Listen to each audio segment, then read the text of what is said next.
बनीगाला का रुख करते हैं। उमर जट हमारे साथ मौजूद है। उमर बताइएगा, 31 अगस्त को तलब किया गया है, इसके बाद बनीगाला क्या क्या इन्वायरमेंट है, क्या कोई इजलास बुलाया गया है कुछ मुशावरत के सिलसिले में?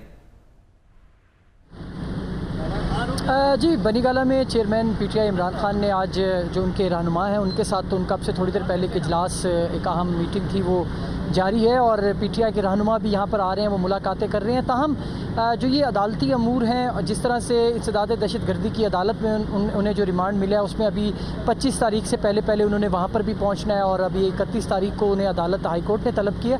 तो ये तमाम तर चीज़ मुशावरत के लिए उन्होंने अपना जो अपनी लीगल टीम है उसको आज बुलाया हुआ है। वो 4 बजे के करीब उनका इजलास है जिसमें इन तमाम तर अमूर का जायज़ा लिया जाएगा। हमारी जो उनकी वकला, उनकी लीगल टीम है, उनके जो वकला है उनसे बात हुई है तो उनका यही कहना था कि जो उनके ऊपर जो मुकदमा हुआ है उसके हवाले से जो उनकी पेशी है वहाँ पर उन्होंने पेश होकर अपनी ज़मानत अप्लाई करनी है। तो उसके लिए वो कह रहे थे कि अभी हम नोटिस वगैरह देख रहे हैं, तब तमाम मामला को देख रहे हैं। 25 की रात 12 बजे तक हमारे पास वक्त है तो हम ये तमाम तर अपना कानूनी तौर पर जायज़ा लेकर ये फ़ैसला करेंगे कि इमरान खान ने कब इंसदाद दहशतगर्दी की अदालत में पेश होना ज़मानत के लिए। इसके अलावा जो ये दूसरा कंटेम्प्ट ऑफ कोर्ट का जो मामला है उस पर भी अब ये अदालती टीम, वकला की टीम जो उनके साथ बैठेगी और तमाम अमूर का जायज़ा लेगी।